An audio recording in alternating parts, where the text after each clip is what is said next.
en Haití, digo, y tiene que ver con un compatriota, con un chileno. Se trata de este hombre, de Esteban Zambrano, de 32 años, quien reside en este país desde el año 2011. Y claro, él es padre de familia, tiene 3 hijos, está casado y está haciendo una pega súper importante en Haití que tiene que ver con la educación. Es un trabajo de misionero, es un trabajo en donde se entrega la vocación por sobre todas las cosas. Y él iba caminando con su chiquitita de 6 años precisamente a impartir clases, esa es la información que nosotros tenemos, y resulta que fue secuestrado. Él rogó, pidió, suplicó que liberaran a su hija y que él se quedaba con estos sujetos armados, ¿no? Y la chiquitita llega por sus propios medios hasta su casa. Increíble. Piden algo así como 83, 87 millones de pesos para su liberación. ¿Qué es lo que ha pasado? Esa es la gran interrogante, ¿no? Y queremos saber, por cierto, si es que se tiene información de Esteban a esta hora de la mañana. Así es, y vamos a pasar a tomar contacto con Carolina da Silva, su esposa, que se encuentra precisamente en Haití. Carolina, ¿qué tal? Muy buenos días y gracias por este contacto. Hola, Carolina.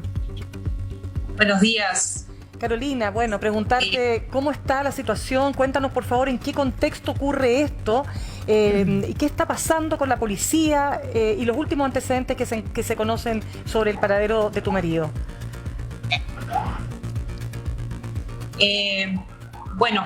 Importante que las personas que están preocupadas sepan de que ya hemos tenido 2 contactos telefónicos con mi esposo y él está, hasta ayer, que fue el último contacto, nos dijo que está bien, que no le han hecho daño físico. Así que eso, como para que todos estén un alivio, un poquito más tranquilos. Sí, Carolina, ¿cómo? Por otro lado, creo que todos, o si no, creo que es una buena oportunidad para que sepan de que el caos que se vive en Haití nos afecta a todos. Sí. La incertidumbre en muchas cosas, ustedes saben, inestabilidad política, social, afecta. Sin duda. Y hoy en día a nosotros como familia nos afecta de cerca.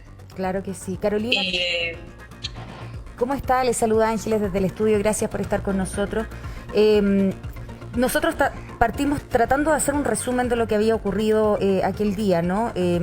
Y decíamos, su marido tiene una pega que es, un trabajo que es tan bonito, que es tratar de cambiar la vida de otras personas a través de la educación, a través de la entrega.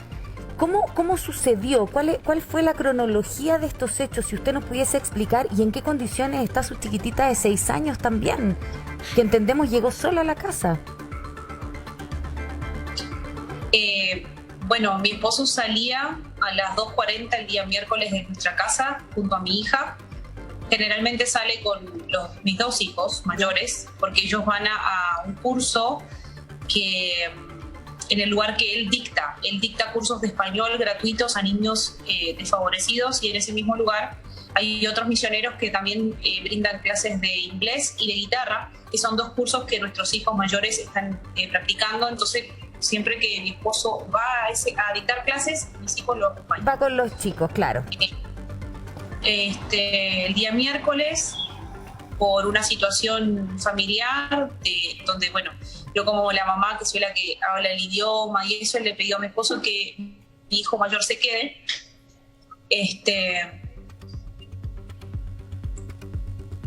Le pido a mi esposo que mi hijo mayor se quede estudiando para los exámenes que está hoy realizando.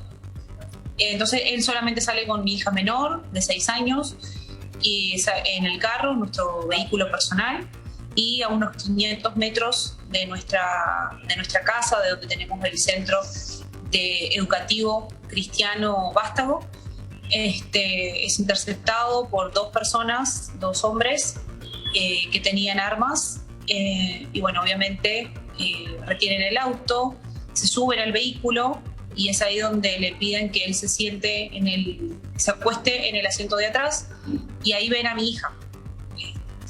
Cuando la ven, mi esposo les pide por favor que ella que la dejen ir, y ellos ceden a eso, así que mi hija regresó corriendo a la casa. Esto que les estoy contando me lo contó mi hija. Yo soy una niña increíble. Ella es haitiana, la adopté cuando tenía 2 meses. Y me contó toda la historia, me contó lo que había pasado. Obviamente estaba súper asustada. Fue una situación muy traumática para ella. Así que eso me pudo volver a contar. Y bueno, entre los contenía a mis 3 hijos en la casa, también tenían que empezar a hacer llamadas telefónicas. Claro.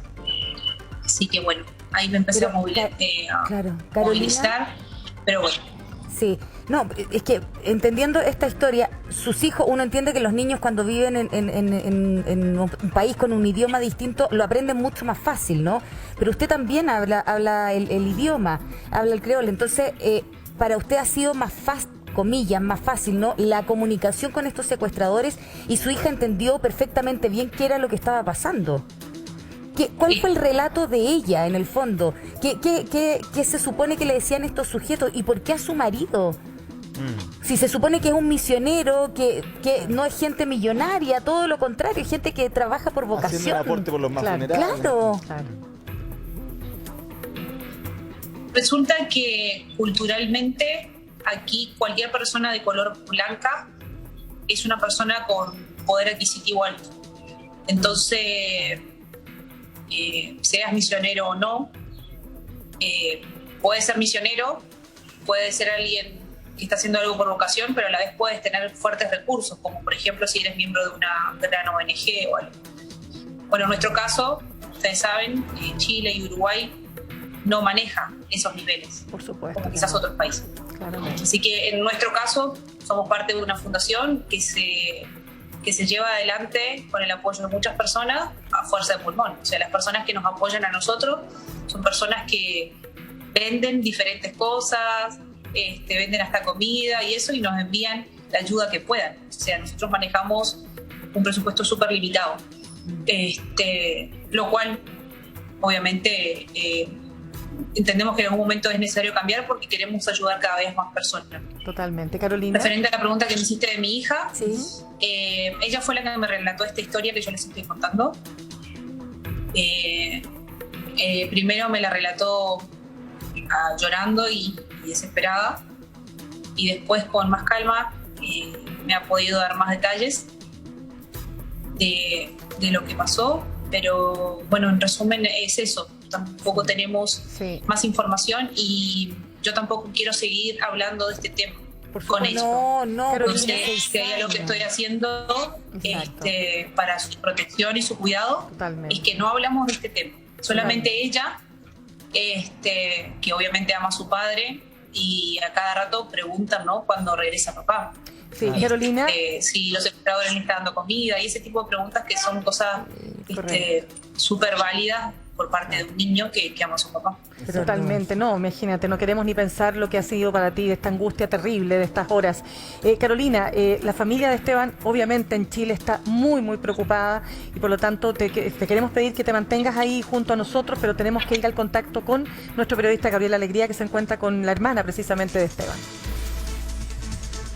Exactamente, Mirna, nosotros estamos con Constanza Zambrano, hermana de Esteban, con quien hemos ido conversando un poco antes de salir al aire respecto a la información que ellos y ellas manejan acá en nuestro país. Constanza, primero agradecerte tu tiempo, tu disposición y también la fortaleza de poder conversar con la distancia de la situación que están viviendo. ¿Cuál es la actualización de información que ustedes tienen hoy día? ¿Quién los va a recibir? ¿Si han recibido ayuda de parte de la Cancillería y el gobierno? Sí, bueno, primero saludar a mi cuñada, Caro, saludarlas a Vierna también y Ángeles por este espacio. Ya para nosotros es muy importante poder visibilizar lo que está ocurriendo, y mi admiración profunda por mi cuñada. Lo he dicho en diferentes momentos porque finalmente es ella quien está recibiendo la información, quien está movilizándose, nosotros también, pero lo que implica no paralizarse, de tener a 3 hijos. Tenemos a Samuel de 9 años, a Guevara de 6, a Victoria de 1 año, y Carolina ha mantenido una entereza admirable y gracias a, sin duda, como familia cristiana creemos que eso se debe a la paz que Dios nos entrega. Confiamos mucho en lo que... esta información fragmentada básicamente es porque, claro, no desde un tema de distancia, y también Carolina respetamos mucho los tiempos, estamos muy atentos a la información que ella nos puede ir proporcionando en la medida que ella nos pueda ir generando estos antecedentes nuevos que ella va adquiriendo durante el transcurso de las horas. Pero sí, hoy en día tenemos una reunión programada con Cancillería, y que también eso también libera a Caro en el sentido de que Cancillería finalmente nos va a transmitir con mayor detalle todo lo que se ha hecho en el consulado. La información que está recibiendo Caro, este apoyo desde el consulado, también nos los va a transmitir Cancillería, así que también eso es bueno, porque vamos a tener como ese dato con mayor detalle. Y eso también nos ayuda para no estar ahí pensando en escribámosle a Caro. Nos contenemos un montón. ¿Constanza? Nos contenemos mucho, tratamos de mantener la calma. ¿Te puedo hacer una pregunta? ¿Cómo estás? Te saluda Mirna Schindler. Constanza, lo que quiero entender es lo siguiente. Tu hermano, primero, ¿por qué decidió irse a Haití? Más allá que entendemos que es misionero, pero quiero entender por qué precisamente Haití y si antes había tenido algún episodio que pudiera poner en riesgo su seguridad o la seguridad de su familia.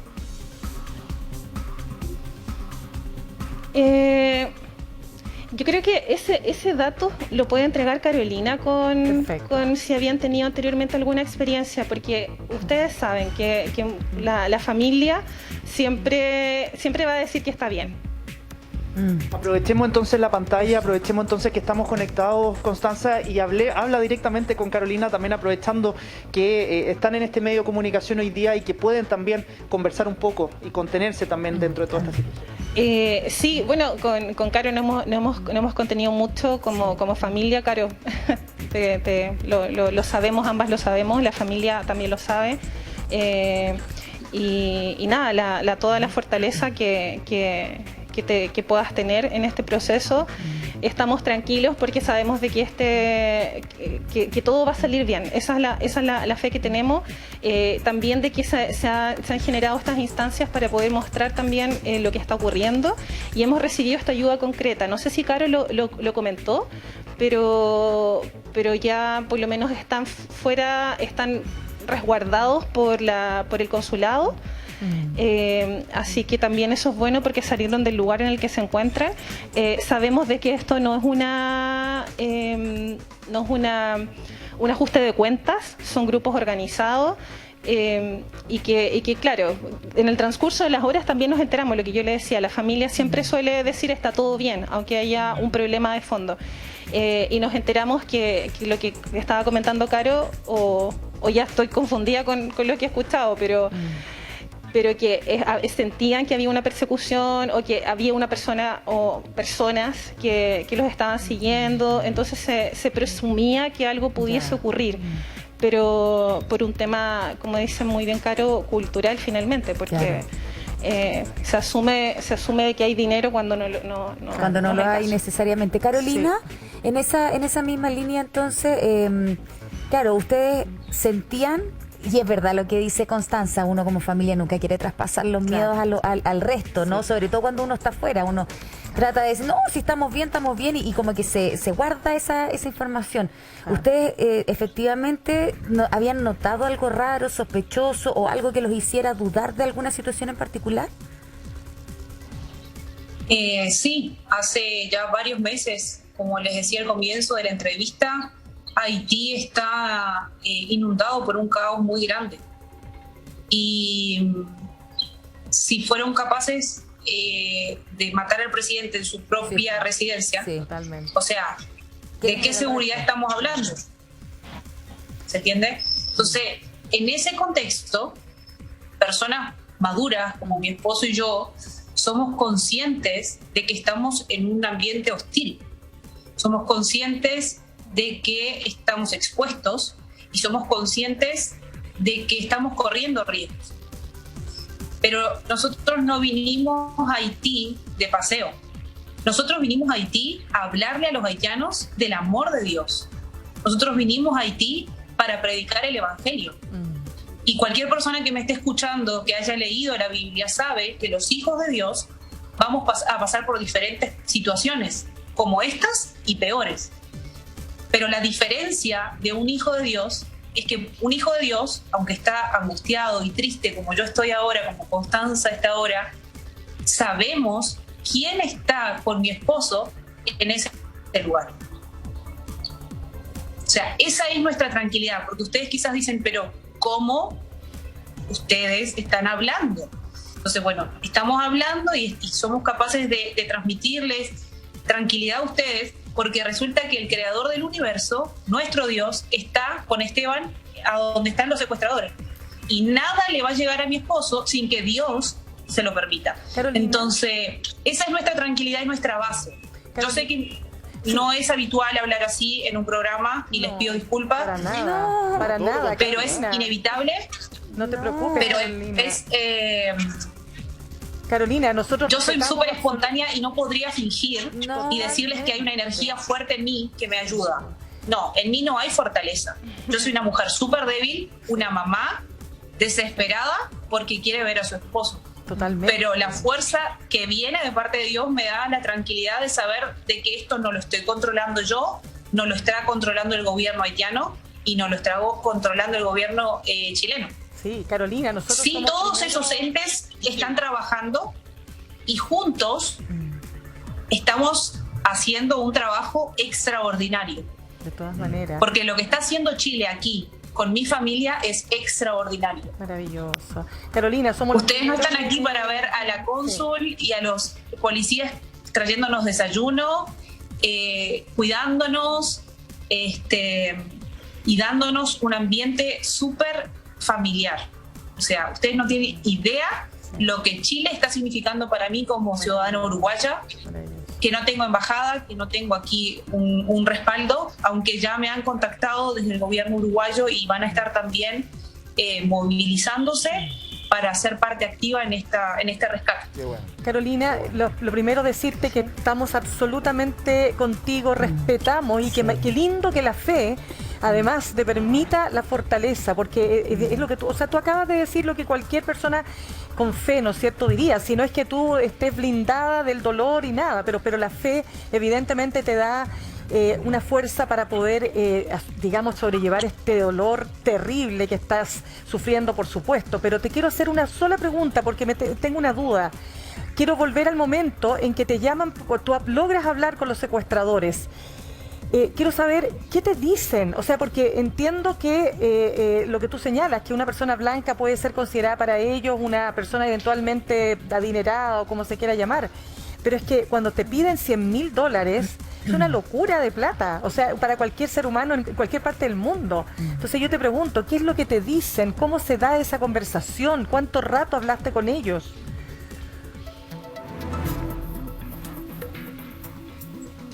Bueno, yo esa información no la puedo compartir, lamentablemente, porque, como ustedes saben, esto se va a estar transmitiendo y esto se está poniendo súper mundial. Ya. Entonces, por el cuidado de las negociaciones que estamos llevando a cabo con los secuestradores, ya no estoy autorizada a hablar de eso. Pero lo que sí sé es que cuando recibí la primera llamada, pude hablar con mi esposo y los secuestradores no hicieron ninguna amenaza, solamente han pedido dinero. ¿Okay? Cuando recibí la segunda llamada, el día de ayer, solamente hablé con mi esposo y él quería saber cómo estábamos, si estábamos bien, y me informó que él estaba bien. No hablábamos ayer con los secuestradores. Así que hasta ahora, hasta este momento, se trata de dinero. ¿Okay? Solo dinero.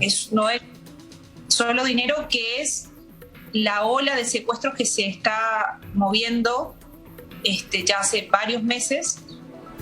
Es como un negocio, ¿ya? Se rapta una persona haitiana o extranjera, porque esto no es solo con los extranjeros, hay cientos de haitianos que han sido secuestrados, pobres y ricos, los secuestran y después comienza la negociación y hay miles de historias, miles de casos, y bueno, cuando esto termine, nuestro caso será otro más en todo como ese abanico de opciones. La verdad, uno no puede decir esto o lo otro, porque hay diferentes tiempos de negociación, y nosotros en nuestro caso, que somos cristianos, también creemos en intervenciones divinas. O sea, nosotros no solo creemos en como que el orden cronológico natural, creemos en otras cosas también que pueden ocurrir, y obviamente cuando ocurran, pues les vamos a contar. No, claro. Sí. ¿Puedo decir algo? Por supuesto. Carolina, Constanza, las saludo, Francesco por acá. Yo la verdad es sorprendente escuchar a ambas, porque estamos hablando de una noticia durísima, terrible, dramática, y las veo con mucha fuerza en los comentarios de las dos, el reconocimiento que hace Constanza, por supuesto a ti, Carolina, en vivo acá en televisión. Es muy potente, lo digo de corazón, me llama poderosamente la atención, porque uno pensaría que claro, que quizás esta iba a ser una conversación más difícil, más dura, y las escucho y son un ejemplo. Yo de verdad las aplaudo, porque están enfrentando una situación muy difícil, pero se nota el amor que se tienen, se nota el cariño, y tratar de enfrentar la situación lo mejor que se pueda, ¿no? Para que tengan éxito, evidentemente, en esta tarea tan difícil. Y diciendo eso, Constanza, también te quería hacer una pregunta a ti desde acá de Chile, porque hablábamos del gobierno. A mí me pasa mucho que las personas en este país, cuando escuchan noticias desde Haití, a veces relativizamos muchas veces las cosas como si no fuera importante. Un país está relativamente lejos, chico, ¿qué nos importa? Sí, nos sorprendemos, mataron a un presidente, pero al rato se nos olvida. No le tomamos el peso a lo que significa, por ejemplo, una misión en Haití. Estuvieron nuestras Fuerzas Armadas mucho tiempo también, y presencia todavía tenemos nacional allá, pero insisto, como que nos da un poco lo mismo a veces, relativizamos las cosas, y tu hermano allá está haciendo tremenda tarea. Entonces, ¿qué te pasa a ti con lo que pasa en Chile frente a Haití, y ahora lo que vive tu hermano, en fin? Sí, yo creo que es muy común de todo ser humano olvidar, y finalmente yo creo que ahí no nos perdemos de nacionalidades. Eso es transversal. La guerra en Ucrania es un ejemplo. Entonces finalmente sabemos de que el olvido es habitual. Es mucho más fácil. República Dominicana queda al lado de Haití. Son más baratos los pasajes a República Dominicana, porque la gran cantidad de demanda que hay. Ir a Haití, comprar un avión a Haití es carísimo. Así que sí, yo creo que el trabajo que realiza mi familia allá es loable, entendiendo de que no es habitual o común que alguien se vaya a Haití, entendiendo también el país, las dificultades que tiene, el nivel de pobreza extrema. Ustedes me corregirán, pero entiendo que viven con menos de $1, tanta ayuda internacional que han recibido y no han podido surgir. Carolina yo creo que puede contar más bien la corrupción también que existe. Es un país que realmente está muy mal, y que existan personas como la familia Zambrano da Silva u otras más que existen en Haití, y en otros países también en donde se requiere también este trabajo. Es admirable. Entendemos de que esta situación se reduce a un grupo organizado, pero sabemos de que los haitianos y las haitianas esto va más allá del pueblo, del país. No tiene relación, es un hecho que debe ocurrir con frecuencia, como relataba Carolina, pero la gente, el cariño que siempre demuestran, las sonrisas que permanentemente mantienen, eso también es característico del pueblo, que lo ha pasado tan mal, del país que lo ha pasado tan mal. Constanza, quiero quedarme también con ustedes acá en Chile, pensando en que ya conocimos el relato de Carolina, que el vínculo que tú tienes con ella, incluso con toda esta distancia. ¿Cómo se están conteniendo ustedes aquí en Santiago, con toda la distancia geográfica que existe, con la diferencia horaria incluso ¿Cómo ustedes se contienen aquí en esta casa en la que están siendo también golpeados por esta noticia? Sí, como decíamos, primero la paz que hemos tenido, yo creo que eso nos contiene. Caro decía que ella se sentía muy débil, yo soy muy llorona. Y todas las personas que me conocen saben que mi sensibilidad está a flor de piel. Pero increíble como me he sentido súper en paz, súper en calma. Y yo creo que también eso ha sido algo que no va fuera de nosotros y escapa a toda lógica, a todo entendimiento. Y bueno, la reunión que vamos a tener hoy día con Cancillería también va a ser súper importante, porque de cierta forma vamos a liberar a Caro con respecto a la presión que implica estar permanentemente comunicándose, porque así que esperamos que con Cancillería nos van a transmitir la información que recibe Caro directamente, y eso va a ser bueno porque también vamos a tener espacio para hacer preguntas. Yo creo que eso nos tiene bien contentos. Y ahí mismo, Constanza, preguntarte si es que podemos entrar en ese ámbito, también preguntarte respecto a cómo está el resto de tu familia, porque te vemos a ti, vemos a Carolina con esta entereza que Francesco lo decía, es admirable, y yo lo estoy viendo aquí presencialmente y que la veo a los ojos, muchachos en el estudio, y es verdad, ella tiene una entereza que es increíble. Pero ¿cómo está el resto de tu familia también, que evidentemente también debe estar complicada, o también están en esta situación de paz como nos comenta? Estamos todos con esta paz inexplicable. Ahora coincide, no sé si Caro lo mencionó, pero nosotros somos 3 hermanos, yo soy la hermana mayor, y Magdalena, que está en Uruguay, fue mamá hace poco. El día que secuestraron a Esteban fue el día que dieron de alta a Magdalena con las mellizas. Pesaron 1,8 kg, chiquititas, así que las tuvieron. ¿Están en incubadora? Sí, la tuvieron en incubadora, sí, y les dieron de alta cuando pesaban 2,2 kg. Y es el miércoles las dieron de alta y mi mamá viajó a conocerlas. Entonces también pensando como mamá, yo no soy mamá, pero me pongo en el lugar. Y yo creo que también ha sido bueno para mi mamá haber recibido esta noticia, que es muy dolorosa y fuerte, pero con su hija y con sus 2 nietas, que también es de alegría. Y yo estoy con mi papá acompañándolo acá en Chile, y mi papá también ha estado tranquilo, ha decidido ir a trabajar, cumplir con su trabajo, aunque les han dado todas las facilidades, pero también prefiere como mantener su rutina. Y bueno, y también nosotros a la vez esto no estamos impávidos, sino que estamos buscando apoyo, y agradecer nuevamente el espacio que ustedes nos entregan acá. No, es lo mínimo, pero que increíble, y solo hacer eco, ¿no? Del apoyo que se dan entre ustedes como familia. O sea, qué rico.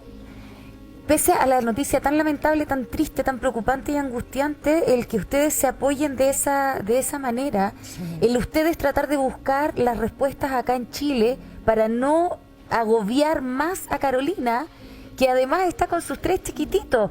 Los 2 chiquititos mayores son haitianos, Carolina, son sus hijos, lo sé, pero nacieron en Haití. Bueno, los 3 nacieron en Haití. Bueno. Claro. La diferencia es que Samuel y Guevara, yo los adopté cuando era soltera. Por si alguna soltera me escucha, yo no tenía planes de casar. Y después, bueno, conocí a un chileno muy galán, dicho sea de paso, que me conquistó y nos casamos. Buenísimo. Y nació Victoria. Ya, Victoria es del matrimonio. Ya, pero espéreme, Victoria entonces es del matrimonio que tiene 1 año. Los 2 mayores los había adoptado usted nomás. ¿Y qué pasó cuando conoció a Esteban? Usted le dijo, oye, yo vengo, pero vengo con 2 regalitos. ¿Y Esteban qué dijo? Bueno, él me conoció en mi contexto.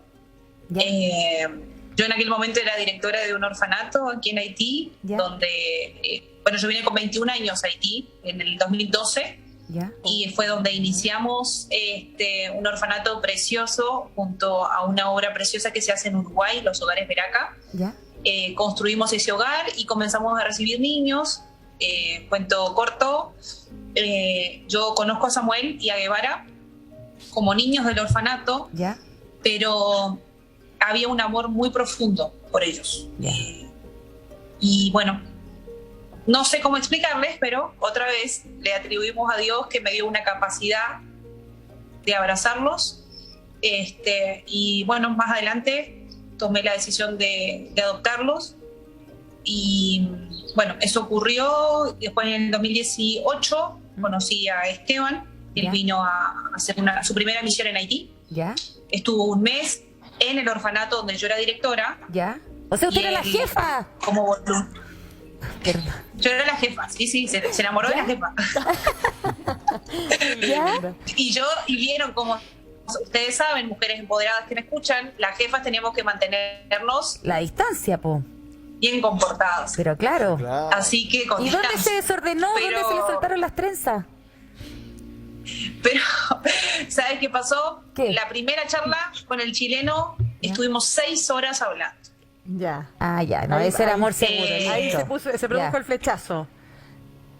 Así que fue amor a primera vista. Tampoco creía en ese verso, De más. pero sí es real. Y después de 6 meses hablando a distancia, él viajó a Haití, me pidió matrimonio, nos comprometimos y 6 meses después nos casamos en Chile, el 2 de agosto de 2019. Ay, qué Qué linda lindo. historia. Oye, pero Y a finales de 2019, Esteban se viene a vivir definitivamente ahí. ya, pero espéreme. O sea, no quiero entrometerme en su vida para nada, pero es que es una historia tan bonita que nos encantaría conocer un poco más de detalles, si usted me lo permite. ¿Qué claro. pasó con los niños? ¿Los niños aceptaron a esta nueva figura? Porque pasaba a ser, no necesariamente, pero se podría dar la idea de la paternidad de Esteban con sus 2 hijos mayores. Entonces, ¿cómo unimos esta Claro. familia? Bueno, eran obviamente súper unidos a mí, y aunque teníamos una vida súper agitada en el orfanato y en todas las tareas que yo llevaba adelante, ¿Ya? ellos en algunas oportunidades me preguntaban dónde estaba papá. Aunque ambos conocen toda su familia biológica, hubo contacto, ellos desde que son bebés conocen toda su trayectoria. O sea, Claro. ellos saben que no nacieron desde mi vientre. Sí. Y eso fue algo que yo, al menos mi decisión como madre, fue siempre hablar desde la verdad. Porque Claro. yo entiendo que la adopción se genera desde 2 lados. Por supuesto. O sea, no es una persona que dice yo te adopto, sino que el hijo también, el niño, tiene que tener el derecho de escoger eso. Mm, Así que a la verdad lo nuestro fue algo mutuo, claro. y ellos siempre me preguntaban por un papá. Y apareció el Habían papá. aparecido algunos individuos, pero Nada que valiera la pena. y cuando llegó Esteban, Te voy a eh, contar. Está claro. como toda madre soltera, creo que todas las madres solteras me van a entender, Sí. de lo primero que te podría enamorar un hombre es de ver cómo trata a tus hijos. Ya. ¿Y cómo fue eso, Carolina? Y Esteban con mis hijos, o sea, al principio yo pensé que fingía, porque obviamente si me quería conquistar tenía Claro, que se ser un estaba buen... haciendo el lindo, dijo usted. Pero no, Esteban no sabe fingir. Él es un hombre completamente genuino, honesto en todo lo que hace, entonces no estaba fingiendo. Y eso fue lo que me enamoró de él, Claro. y eso fue lo que los niños rápidamente, yo los tuve que parar, ¿Ya? porque todavía no había una relación entre nosotros definida, y ellos ya me preguntaban por papá, y nunca había pasado algo así. Así que Increíble. también vi una respuesta de Dios. Yo soy una mujer que desde mis 16 años no tuve ninguna relación con ningún hombre. ¿Ya? Entonces la verdad para mí eso era un tesoro muy importante. Claro. No iba a ser cualquier hombre que iba a venir a ocupar ese lugar tan importante en mi vida y en la vida de mis hijos. Claro. Pero Esteban se lo ganó. Ay, Qué cosa qué más lindo. linda, Oye, realmente. Esteban está pasando, este cabro es bueno, Oye, pero bueno de adentro. Qué cosa más No tiene un... linda. ¿Por qué no lo clonamos a Esteban? Oye, necesitamos más Esteban. Demasiado lindo. Toda mi vida soltera me encantaría clonarlo y y regalárselos, pero bueno, no se puede, No se todavía no puede. hay tecnología. Oye, y los niños, bueno, ya los niños se enamoraron también a primera vista, dicen, lo llaman papá, él los adopta dentro de esta familia, ¿no? Pero llega Victoria. Victoria también, no me diga que también se la mandaron de arriba, o fue planificada.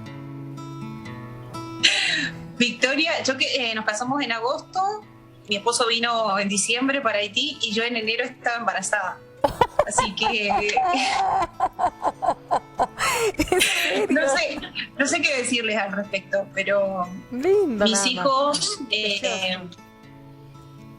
soñaban con su hermana desde la panza, nos ayudaron a escoger el nombre. Bueno, hasta el día de hoy estamos en deuda porque ellos quieren que tengamos un varoncito, otro varoncito.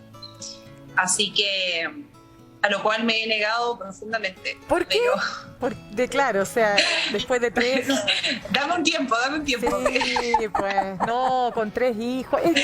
Pero no, bueno, ahí Constanza es testigo de como madre, obviamente, nuestros hijos son los mejores del mundo siempre. Por supuesto. Pero la verdad que Samuel y Guevara son 2 niños muy especiales y en particular destaco a Samuel.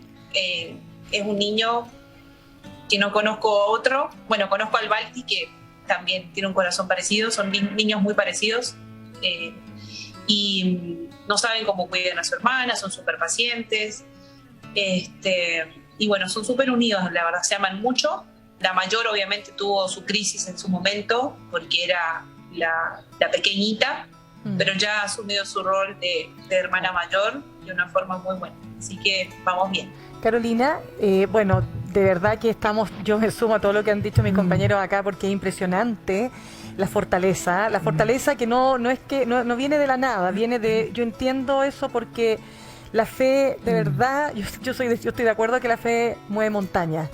Y frente a la adversidad, qué rico poder saber dónde refugiarse, ¿no? Sí. Y qué lindo, fíjate, yo lo recibo con mucha emoción.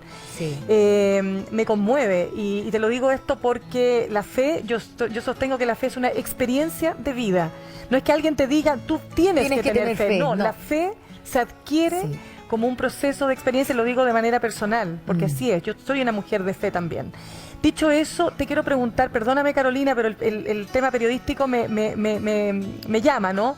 Porque quiero saber, tú has hablado 2 veces con tu marido, entiendo que en un tiempo muy limitado. ¿Tú cómo lo has escuchado a él? ¿Cómo se ve? O sea, ¿cómo se siente, quiero decir, no? Porque ¿tiene la misma fortaleza que tienes tú? Bueno, la verdad, él está ya en otro nivel, aún mejor, porque él está ahí. Claro. Y la primera vez, como les dije, me llamó súper tranquilo y me dijo, mi amor, estoy bien. Me pusieron en un cuarto, oscuro, pero tranquila que estoy bien. Oh. Y la segunda vez, que fue ayer, me llamó para preguntarme cómo estaban los niños.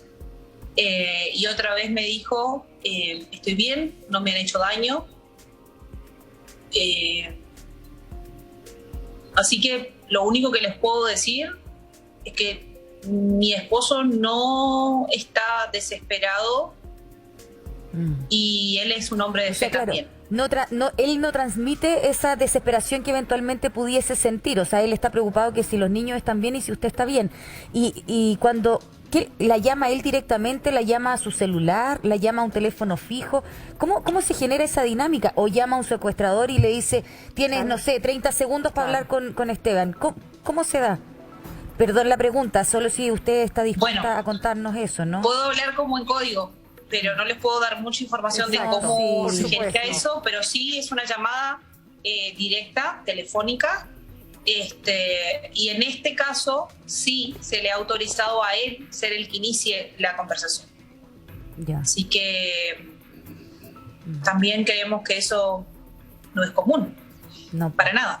¿Y él está solo? ¿Usted sabe si es que está solo? Porque dijo estaba en un cuarto oscuro. ¿Está solo o eventualmente podrían haber otras personas secuestradas con esta misma organización? No sabemos. En su momento él vio a una persona, pero no sabemos si hay más personas ahí, cómo realmente fue esa información. Claro. Entonces no podemos como decir hay más personas. Carolina. Quizás a lo largo de las negociaciones podríamos, no sé si me van a habilitar, si tengo esa información a compartirla. Creo que por protección de otros no es conveniente. Sí. Sin duda. Pero por ahora, de lo que todos los chilenos y todas las personas que vean esta nota tienen que saber, es de que Esteban está con vida, de que estamos todos aquí bien y vamos a seguir trabajando y haciendo todo lo que humanamente se hace, pero todo esto está en las manos de Dios y todos ustedes van a conocer cómo Dios puede hacer milagros. Carolina, solamente ahí un puntito. ¿Cuánto duran estos procesos? Y preguntarte si ustedes se habían preparado para un hecho así, o sea, si lo habían conversado. Pero también te lo pregunto porque tú dijiste, esto tiene un tiempo, toma un tiempo, y hay muchos casos que se han visto alrededor. Entonces, ayúdanos a entender ahí. Bueno, con mi esposo sí, es un tema que lo habíamos hablado muchas veces. Lo primero lo hablábamos como pensando en si le pasara a algún amigo o a alguien cercano aquí. Como hay muchos misioneros que no tienen a su familia cerca, cómo uno los podría ayudar, así que sí es algo que se ha hablado. Y nosotros como familia también los habíamos hablado, teníamos algunos acuerdos personales, en este caso, pero siempre estamos abiertos, en mi caso, a ir tomando decisiones basadas a lo que va ocurriendo, ¿no? O sea, por ejemplo, cuando nosotros hablamos esto como familia, no imaginábamos el apoyo, por ejemplo, del gobierno chileno. Claro. O sea, teníamos como que cierto plan familiar, pero nunca imaginamos que el plan iba a ser para ustedes mismos. que sería, así que en este caso sí, tenemos un problema ahí en la... te vuelvo a en la repetir, el apoyo comunicación. del gobierno chileno está siendo extraordinario. Sí. Bueno, y nosotros vamos a estar muy atentos, Carolina, si usted nos permite, por cierto, pero además le ponemos a disposición nuestras pantallas para acompañarla, para entregar los mensajes que usted estime conveniente. Constanza, estamos también muy agradecidos de la conversación con usted, y por cierto vamos a estar atentos a la Cancillería y cuál va a ser este trabajo que va a realizar con la familia acá en Chile. Gracias, Gabo. Carolina, mándele un besito a los niños. De nuestra parte, por favor, un abrazo afectuoso.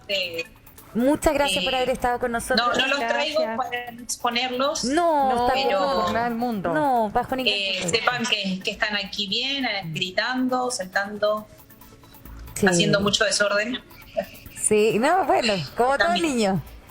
Carolina, Sí. gracias, de verdad. Gracias por muchas abrir su gracias. corazón con nosotros. Gracias por demostrarnos también y tratar de entregarnos a nosotros esa entereza que de repente tanto se necesita, ¿no? Así que un besito. ¿Me darían 10 segundos solamente? Por favor? supuesto. Ya.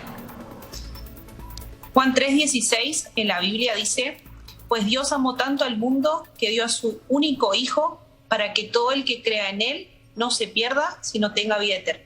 Les dejo este mensaje a todos los que nos están escuchando para que el día que tengan que enfrentar una situación difícil sepan de que Dios nos amó tanto que dio a su único Hijo por nosotros. Así que si entregó a su Hijo, Él es capaz de hacer cualquier cosa por nosotros, porque nos ama. Que Dios les bendiga. Gracias, Muchas Carolina. gracias. Que esté muy bien. Chao, chao. Gracias, Constanza. Gracias, Gabriel. Vamos a estar muy atentos por si... Plebiscito, de la prueba del rechazo, pero antes de eso, delincuencia se tomó absolutamente los temas más importantes que le importan a la ciudadanía, pero hay un dato que yo lo encuentro relevante, y es que el 61% de los encuestados dice que no quiere que lleguen inmigrantes a Chile. Sí. Hay algo ahí muy potente que pasó, Muy potente. y quiero saber cuál es... Prohibir la la migración. entrada, sí, es muy potente. Sí. Quiero saber cómo lo lee usted, diputado. Bueno, evidentemente que las encuestas son un reflejo del momento, ¿cierto? Son una foto. Una encuesta nunca es un estudio sociológico que te puede explicar cómo es una cultura en su historia, sino que es la foto de un minuto. Claro. Y la foto de este momento nos dice, las dos cosas que tú acabas de decir son muy importantes. Uno, el tema de delincuencia. Fíjate que si tú sumas las menciones a la delincuencia, al narcotráfico y a la violencia, el 70% de los encuestados, 70% mencionó una de esas tres como uno de los principales problemas de los chilenos. Y por lo tanto es el reflejo de que hoy día los chilenos están preocupados de un problema del cual no nos estamos haciendo suficientemente cargo. Y creo que ahí el gobierno, al cual yo soy opositor, tiene un desafío importante y nosotros hemos dicho en todos los idiomas que estamos dispuestos a apoyarlo en la medida en que sea algo en serio. Y el otro tema es el tema inmigración. A mí esa fue probablemente una de las láminas que más me sorprendió y que más me impactó, porque que más del 60% de los chilenos esté por prohibir. Exacto. No estamos hablando de una inmigración regulada. Estamos hablando de prohibir cualquier tipo de inmigración. Habla del estado de ánimo de muchos chilenos respecto a lo que está pasando con la inmigración, que está fuera de control y que particularmente en el norte está causando problemas porque hay inmigrantes o carpas de inmigrantes en plazas públicas, en calles, y eso obviamente que es muy disruptivo para la gente. Entonces son dos temas desafiantes, difíciles de resolver, de los cuales el gobierno va a tener que hacerse cargo porque hoy día es lo que más están demandando los chilenos. Mire, diputado, de hecho tenemos acá la gráfica de la que estamos hablando, no la parte de inmigración que la podemos revisar después, pero sí la transformación de los temas, porque si bien estos temas que es delincuencia, pensiones y salud se repiten en general en las encuestas, aquí también vemos la transformación de lo que fue la encuesta en diciembre de 2019, que estaba bastante más atrás del tema de delincuencia, y por eso decimos que se lo toma, porque estamos hablando de que para prácticamente el país completo, en sentido de cómo ha crecido esto, es importante hoy la delincuencia como fenómeno más importante. Y las pensiones era el que lideraba antes. El tema de pensiones. Con el 64%. Exacto. Y baja a un segundo lugar, sigue muy alto, pero de todas maneras se nota una transformación con respecto al arrastre que tiene la delincuencia como primera prioridad. Y bueno, pensiones sigue siendo importante, pero también baja un poquito porque de nuevo la delincuencia se lo toma. Ahora, un dato interesante. Pero espérate, pero igual pensiones y salud están empatados. O sea, es de lo más, sigue siendo de lo más importante. Estas son las tres prioridades, pero hubo un movimiento de pensiones a delincuencia en términos de la prioridad número uno. Ahora, pero ojo que la encuesta CADEM, que es otra, decía que las personas cuando escucharon al presidente en su cuenta pública o cuando se informaron de ella, de lo que más leyeron o se interesaron fue de nuevo delincuencia. Después venía el tema de pensiones, particularmente la pensión básica universal, el aumento, y el tema del seguro único de salud. La garantizada. Garantizada, exacto. Claro. Pero en el fondo son temas que se repiten. Por ejemplo, no está el costo de la vida, la inflación, que uno diría debería estar ahí. Claro. Diputado Rementería, ¿cómo le usted esta encuesta? Ante el riesgo de que uno le peguen un balazo en la cabeza, yo creo que después las pensiones se vuelven un tema secundario. Entonces, obviamente, la condición básica es la seguridad de las personas en estos temas. Entonces, no nos extraña que ya venimos de una espiral de aumento de los delitos y de la violencia, los delitos más que de los delitos en particular en los últimos años. Entonces creo que eso obviamente preocupa a las personas y creo que en eso mi sector tiene que hacerse cargo también de los problemas que ha tenido en tener una voz firme de decir vamos a preocuparnos de la seguridad de las personas. Ahora creo que el gobierno lo está haciendo, está poniendo énfasis en ese tema y creo que tenemos que avanzar en aquello porque cualquier cumplimiento del programa del presidente Boric no se va a poder hacer si la gente no está con su derecho tan básico de salir tranquila a la calle, que es creo que vemos fotos que las personas están en su auto y tienen el susto de que se los roben, claro, de que le hagan un portonazo, una encerrona. Creo que ahí obviamente la gente deja de pensar en pensión, en salud, temas que son bastante importantes, pero el tema uno es lo que me genera miedo inmediatamente, que es esto. De todas maneras, diputado, en esa misma línea, cuando usted dice que en mi sector se tiene que hacer cargo de esto y aparentemente el gobierno va avanzando en esa materia, la pregunta es, ¿usted cree que siguen disgregada este gobierno por las dos almas, como se ha denominado, que están liderando allá adentro, o efectivamente esta ya fue una instrucción prácticamente del presidente para abajo y todos tienen que actuar en la misma línea? ¿Y quién tomó esa decisión? Porque el presidente tampoco como que fue tan claro al principio. Creo que ya se ha demostrado de que hay una línea que se tomó y espero que sea así, de hacerse cargo del problema de la seguridad. Obviamente vamos a tener propuestas que van a ser en algunos temas distintos a las que pueda tener la derecha, en otros temas vamos a encontrar coincidencia, pero creo que acá hay una línea que es solucionar el problema de seguridad y para eso tienen que hacerse con, obviamente, una batería de propuestas que tengan muchos temas, pero la parte represiva obviamente tiene que estar. Guillermo, cuando tú dijiste acá, nosotros estamos dispuestos a apoyar al gobierno cuando sea en serio el tema de la seguridad. ¿Qué debo entender con esa afirmación? Lo que pasa es que el presidente Boric, y no tengo por qué dudar de su palabra, ha dicho muy claramente que él no va a aceptar que se normalice la violencia. En el discurso del 1 de junio usó una expresión que me llamó la atención. Dijo, vamos a usar todas las herramientas que nos otorga la Constitución y la ley para combatir la delincuencia, el narcotráfico. ¿Por qué te llama la atención? Porque... Pero luego cuando uno ve las bajadas, uno dice, bueno, pero en política lo que importan son las obras, no las palabras. Entonces yo me pregunto, ¿el estado de excepción que van a invocar ahora de nuevo, va a ser de nuevo acotado o no? O sea, hasta ahora no han dicho que va a ser. Entonces, perdona, es que Tomás, déjame terminar. Entonces, por un lado el presidente dice vamos a usar todas las herramientas, pero por otro lado pide un estado de excepción acotado. Ayer o antes de ayer se votó el proyecto de ley de infraestructura crítica, que recibió un amplísimo apoyo en la comisión mixta, un solo voto en contra de un parlamentario de gobierno. Y ya tenemos parlamentarios de gobierno que dicen que en el Senado y en la Cámara de Diputados van a votar en contra del proyecto de infraestructura crítica.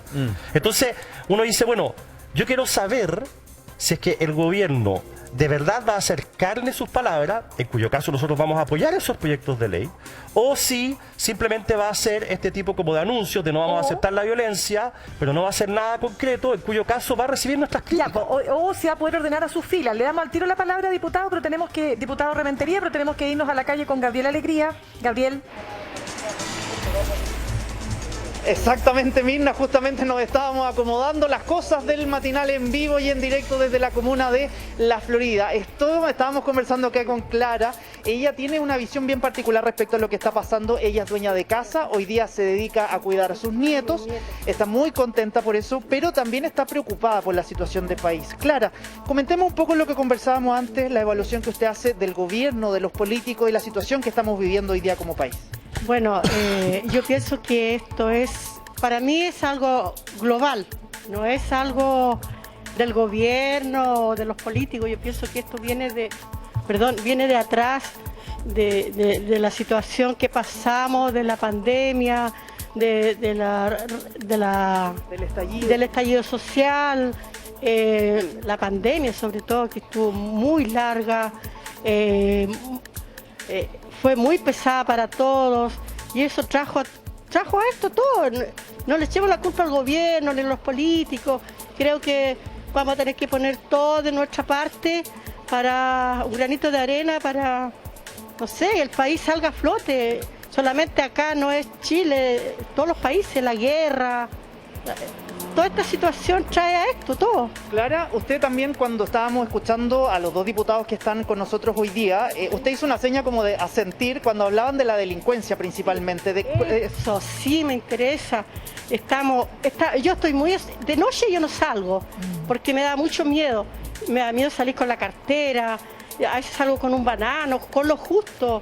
No salgo con dinero, una tarjeta, mi cédula, y igual me da mucho terror ahora salir a la calle, de verdad.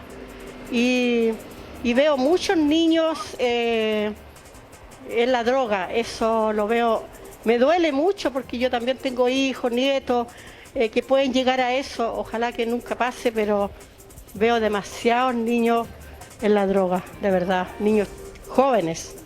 Y eso trae a la delincuencia, no sé por qué. Y ahí, Clara, ¿qué llamado le haría también a los políticos en general? Porque finalmente son ellos los que van tomando las decisiones o proponen también ciertas soluciones. ¿Qué llamado haría usted en ese sentido? Bueno, que se pongan un poquito más la camiseta, que trabajen más por nosotros, por la ciudad, por las personas. Y es que estamos, todos, yo creo que las personas adultas estamos más preocupados de la situación que está pasando. Porque nos da miedo, de verdad que me da miedo, mucho miedo. Como le decía, yo no salgo de noche, me da mucho miedo. Sí. Y en términos económicos, por ejemplo, Clara, estamos viviendo una situación que es compleja, lo hemos estado conversando aquí en Tu Día, respecto al precio, por ejemplo, el aceite y otros elementos básicos que también impactan en las familias, en los hogares. ¿Cómo enfrentas tú eso? ¿Cómo lo ves regularmente? Lo veo, no sé si triste, no sé, pero yo veo por la gente más pobre que usa para comprarse un litro de aceite, ¿cómo lo hace? No sé. Que tiene un sueldo tan mínimo y no sé cómo lo hace. A mí, yo así estoy como al ras y siempre apretándome. Y no sé, yo lo veo como complicado. De verdad que no sé cómo van a arreglar esa situación para bajar los precios, o la benzina, el pan. Que todo Chile comemos pan. La gente más modesta come más pan que las personas que tienen más dinero. Sí. Entonces, no sé, yo creo que los políticos van a tener que hacer algo ahí para solucionar este problema. ¿Usted qué propondría, por ejemplo, Clarita, dentro de toda esta situación? ¿Algún apoyo directo, por ejemplo? O sea, se ha hablado mucho del IFE, que recordamos de la pandemia, por ejemplo, y que evidentemente era una ayuda directa para todas las familias. ¿Cree usted que es necesario, por ejemplo, una ayuda en ese sentido? Si hay dinero para la gente para la gente que necesita, bueno, pero si los va a llevar a esto que estamos ahora, que los dieron los IFE, los dieron esto, yo creo que también eso influye al país, que viene una baja de dinero, de plata, que no sé de dónde la sacan, pero no entiendo mucho eso. No sé si es bueno dar otro IFE, no lo veo bien. Veamos, Clarita, qué tienen para decir en el panel nuestras conductoras y también nuestros diputados. Gabo, lo que pasa es que se va repitiendo una sensación, ¿no es cierto? Y una afirmación entre muchas personas que con las que conversamos todos los días, ¿no? Vecinos, ciudadanos, que es el miedo a salir de noche. O sea, ya como que hay una suerte de cambio de hábito, y no solo de las personas mayores, las personas en general, Clara, ¿no es cierto? Porque, o sea, cualquiera de nosotros ya con todo lo que se ve. Entonces, hay ahí un cambio insisto, de conducta que claro, afecta también a todo lo que significa el comercio nocturno, la vida nocturna. O sea, nos empezamos a encerrar en nuestras casas. Diputado de Rementería, para contestarle a Clara, para dar ahí, usted dice, tengo confianza en que mi gobierno va a tomar las decisiones que haya que tomar. Y tiene dudas el diputado Ramírez de que eso efectivamente ocurra. Entonces, Clarita, le vamos a dar la palabra al diputado de Rementería para ver cómo usted cree que el gobierno le va a dar la confianza que necesita Clara y otros más para poder entonces sentirse en un estado donde hay mayor seguridad. Bueno, si un gobierno no quiere asegurarle a Clara que pueda salir en la noche o cualquier momento del día como ella quiera, es que un gobierno está renunciando a gobernar. Entonces me imagino que no lo van a hacer, que el camino, y lo que yo he escuchado al subsecretario Monsalve, la ministra Siche, es que se va a avanzar en esa dirección. Y obviamente ahí es un problema que es complejo. Esto viene de hace mucho tiempo. Vemos que en los últimos años la criminalidad aumentó de manera grave, entonces obviamente aquí hay que trabajar varios temas. Por eso se ha trabajado, por ejemplo, en proyectos para mejorar la equidad en la dotación policial. Está trabajando el gobierno tanto con la Policía de Investigaciones como Carabineros para una reforma de que en el fondo los haga más efectivos. Esto no tiene que ver solo con un eslogan que creo que le hizo mucho daño al tema de seguridad, este eslogan de la refundación de Carabineros, sino que una reforma que los modernice. Creo que es necesario y en eso se está trabajando.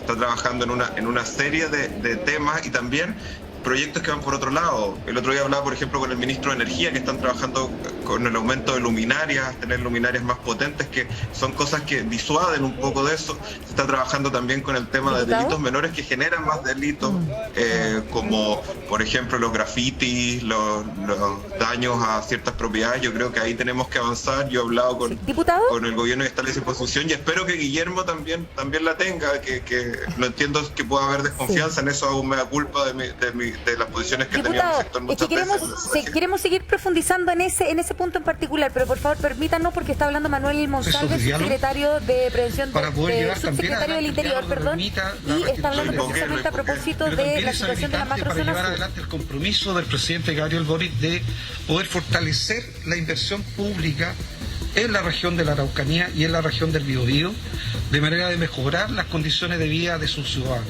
Así que tenemos una buena evaluación y por eso el gobierno va a concurrir al Parlamento a pedir autorización para su prórroga. Y solo agregar quiero también contar que hoy día hemos concordado constituir en la región de la Araucanía un consejo asesor para la lucha contra el crimen organizado. Es un consejo asesor que se va a constituir por resolución de la Subsecretaría del Interior. Va a estar compuesto obviamente por las fuerzas policiales, por el delegado presidencial, pero por un conjunto de otras instituciones que juegan un rol relevante a la hora de coordinar la totalidad de los esfuerzos del Estado para luchar contra el crimen organizado. Allí también va a estar Gendarmería de Chile, va a estar el Servicio Nacional de Aduanas, Servicio de Impuestos Internos, la Dirección Regional de Territorio Marítimo y Marina Mercante. O sea, va a haber un conjunto de instituciones que van a coordinar sus esfuerzos detrás de un objetivo común, que es luchar contra el crimen organizado, y van a definir planes para cumplir ciertos objetivos. Nos hemos fijado durante el transcurso del día de hoy 3 objetivos que vamos a desarrollar durante las semanas que vienen. Uno es tener un plan de fiscalización para el robo de madera. ¿A quién se va a fiscalizar? ¿Dónde se va a fiscalizar? ¿Cuántos recursos se van a destinar a esa fiscalización? También hemos definido desarrollar un plan para la fiscalización e incautación de armas.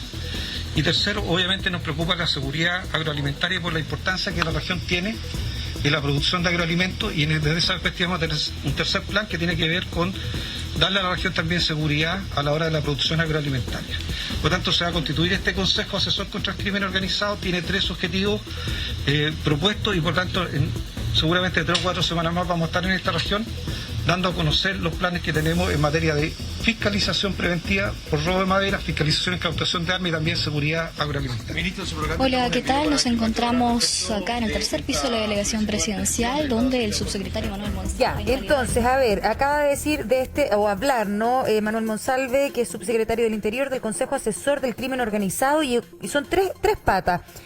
Dice fiscalización en la prevención, fiscalización en la incautación de armas y también de la seguridad entonces de los habitantes de la macrozona sur, y claro, vuelve a repetir, ¿no?, que se va a ampliar el estado de excepción en la zona. Así es, y poniéndole énfasis también en lo que es el control y el foco fundamentalmente contra el crimen organizado. Recordemos que el gobierno siempre ha focalizado, a propósito, y también se lo vamos a preguntar a los diputados, ¿no?, respecto a lo que está pasando en la macrozona sur. En general el gobierno tiende a hablar de crimen organizado, habla de grupos de robo de madera, ¿verdad? Violencia rural. Violencia rural. Trata de alguna manera de no puntualizar respecto de lo que otros sectores señalan, ¿no es cierto?, como por ejemplo que definitivamente hay acciones políticas o terroristas derechamente, ¿verdad?, por parte de grupos radicalizados. Sí. Diputado Ramírez, llama la atención porque en todas las ocasiones los distintos actores del gobierno, el presidente, la ministra Isquiasiche, Manuel Monsalve, han dicho y han hablado de plan de acuerdo contra la violencia o la seguridad, han hablado de nuevas estrategias, pero no se dan fechas reales y concretas. Lo único concreto fue, por ejemplo, lo de los 700 carabineros en la calle con 17 comunas, pero que efectivamente no perdón. Bueno. Espéreme, disculpe. Sí, es que hay una información de último momento. Tenemos que, nos vamos a trasladar hasta la región de la Araucanía, porque la información que nos está llegando a esta hora, perdón, diputado, es que habría habido dos ataques a propiedades que pertenecen a la familia Luxinger Macay. Ahí estamos viendo algunas, no sé si corresponde. Escuchemos mejor. Inmuebles. Uno de los objetivos del estado de excepción es disminuir de manera significativa hechos de esta naturaleza. Lamentablemente no los anula ni este estado de excepción ni ninguno que ha ocurrido anteriormente, ni en este gobierno ni en el anterior. Los disminuyen, pero no los eliminan por completo.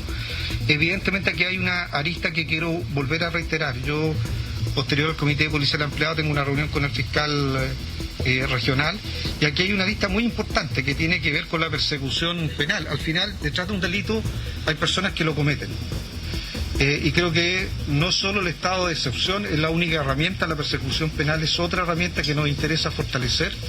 La reunión que vamos a tener con el fiscal va orientada en ese sentido, en poder conocer en detalle cuáles son los nodos críticos que el Ministerio Público considera que deben resolverse y en las cuales el gobierno puede colaborar para que los resultados en materia de persecución penal sean mejores.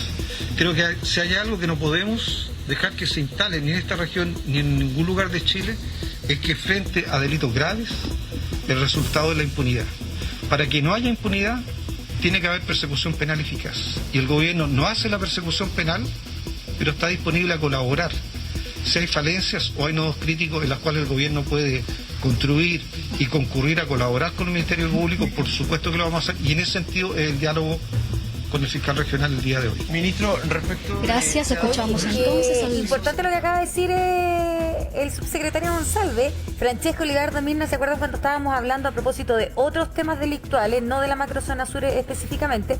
Hablamos de los eslabones y aquí faltaba un eslabón que era probablemente el tema de la persecución penal, ¿no? Sí, pero espérate, solo para concluir el punto. Y hablamos también en esa oportunidad de que son poderes distintos, son poderes que están separados y que así debe ser, ¿cierto? Autónomo, sí. Pero acá el subsecretario dice algo importante, dice, vamos a tener una reunión con la Fiscalía porque necesitamos de persecución penal, no nos podemos inmiscuir, pero necesitamos saber cuáles son los nudos críticos en donde el gobierno pueda ayudar a desenredar. Yo tengo entendido que esa información está hace rato.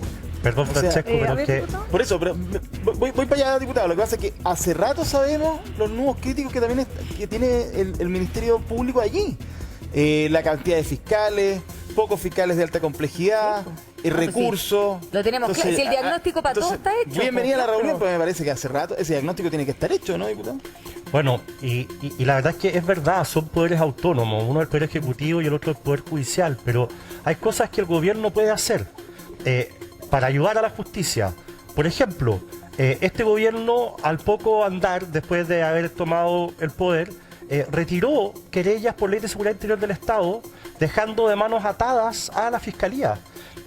Héctor Yaitul y la CAM se han atribuido actos que son terroristas, incendiarios, atentados contra personas, se los han atribuido, eso es una confesión, no hay mayor prueba que una confesión en el derecho, y el gobierno ha tomado la decisión de no querellarse contra ellos. Entonces, y el Ministerio Público dice, bueno, yo no los puedo perseguir si no hay una querella. El gobierno está querellado contra Yaitul, Guillermo, no se querelló por unos dichos. No, si no son los dichos, el gobierno se ha querellado. Tomás, hay una diferencia entre... Y se ha querellado contra Yaitul, hay querellas del gobierno contra Yaitul. Entonces, nosotros, el gobierno, acaba de decir el ministro, porque está como ministro subrogante, el ministro Monsalve acaba de decir algo que ya sabíamos, que va a renovar el estado de excepción. Nosotros lo vamos a apoyar. A diferencia de lo que hicieron los parlamentarios de este gobierno, que los votaron siempre en contra, nosotros lo vamos a apoyar. Y nosotros pedimos, no es una condición, no es a cambio, y nosotros pedimos que, así como nosotros los vamos a apoyar a ellos con el estado de excepción, ojalá el gobierno apoye la labor de carabineros, que la cuestionan demasiado desde la izquierda, que apoye la labor de la Policía de Investigaciones, que presenten las querellas que hay que presentar para que el Ministerio Público pueda hacer su pega. O sea, aquí todos tenemos que colaborar. Y nosotros sentimos que al gobierno y a la izquierda que hoy día representa el gobierno, le falta dar mayores pruebas y compromisos en materia de seguridad. Déjame dar tu último ejemplo. El nuevo texto de Constitución que se propone no contempla estado de excepción. O sea, el gobierno ahora está pidiendo una renovación de estado de excepción. Si se llega a aprobar el texto constitucional, el gobierno ya no va a tener ese estado de excepción. ¿Y por qué no hay estado de excepción en el nuevo texto constitucional? ¿Por qué no hay estado de excepción en ese nuevo texto? Espérame, ¿por qué no hay estado de excepción en ese nuevo texto o en esa propuesta de texto constitucional? Porque los parlamentarios del Frente Amplio y el Partido Comunista que apoyan al gobierno no quisieron que estuviera en el texto. Entonces, aquí nosotros todos tenemos que aportar. Si no, esta cuestión no la vamos a poder resolver. Hay estados de excepción, Guillermo. Hay estado de sitio para amenaza externa, hay estado de catástrofe para terremotos. No hay estado de excepción. No, hay un estado que habla de seguridad interna. El estado de catástrofe se amplía. Que se le cambie el nombre no significa que no exista un estado de excepción para ante problemas internos, Guillermo. Lo han dicho todos los constitucionalistas. Lo han dicho todos los constitucionalistas. Y hay que ser, yo soy profesor de Derecho Constitucional, revisé el texto y cambia la estructura. Paren de hacer desinformación sobre el tema. Tomás, es cosa de ver lo que dicen los convencionales. Se refuerzan por el estado de excepción acotado. Este es el estado de excepción que ha desplegado más fuerza. Más de 300 militares más que el estado de excepción de Piñera están repartidos. Obviamente en los caminos, la red caminera más grande de Chile está en la Araucanía. El general Slater y el almirante Zúñiga han recomendado que sigan esta estructura porque ellos no se pueden desplegar por terrenos privados. Se desplegan por caminos, obviamente, y le permiten a carabineros no cumplir esa función y cumplir la función de investigar y perseguir los delitos. Pero también hagámonos cargo de lo que se hizo antes, porque en el gobierno del presidente Piñera la violencia rural en la Araucanía explotó. O sea, y también la seguridad tiene que ver mucho de cuando Piñera estuvo en Cúcuta y dejó que entrara todo el mundo.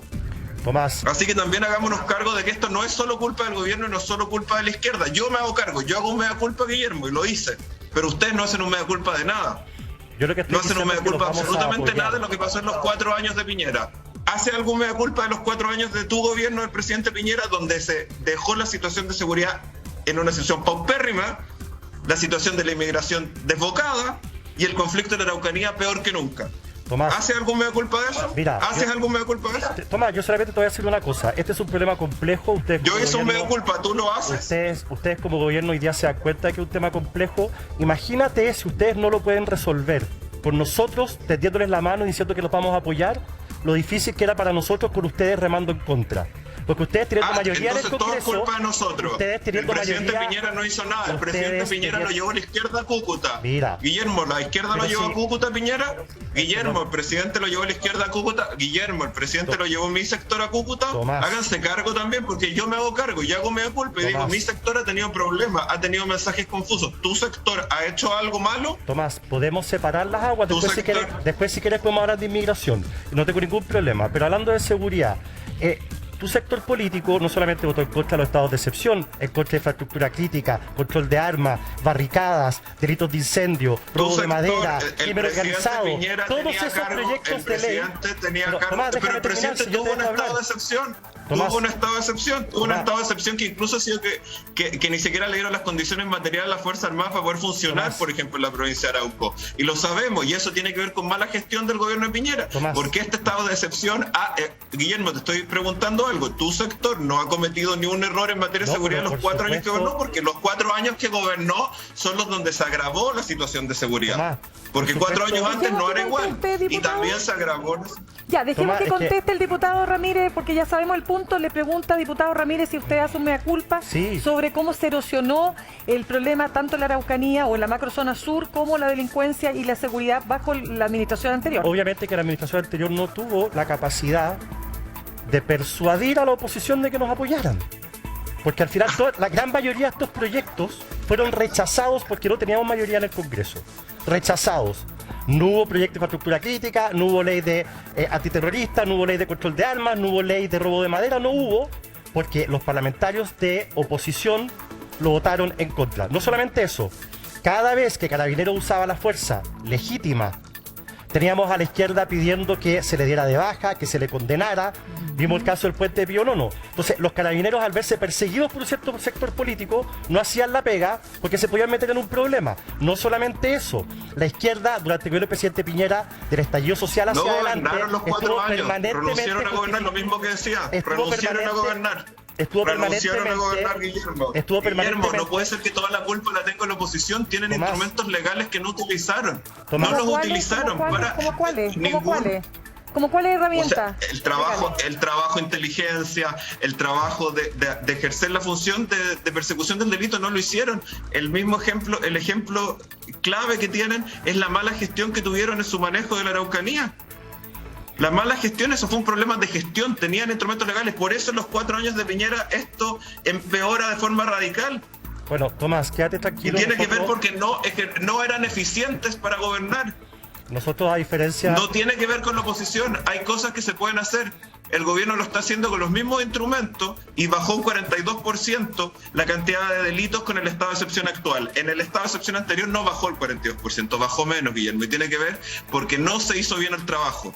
Tomás. No se hizo bien el trabajo, también háganse cargo. Yo hago un mea culpa de que la izquierda da mensajes confusos, pero tú lo que dices es que todo culpa de la oposición de su momento, y no creo que todos los temas de seguridad tengan culpa a la izquierda. Ya, diputado Ramírez. No, nosotros, para que Tomás se quede tranquilo, nosotros, a diferencia de lo que hicieron ellos, sí vamos a apoyar los proyectos de ley y la institucionalidad que quiera crear este gobierno, porque él habla de las herramientas, pero las herramientas son claramente insuficientes, y el gobierno pasado intentó tener más herramientas, y para eso se requería aprobar proyectos de ley que fueron rechazados en el Congreso.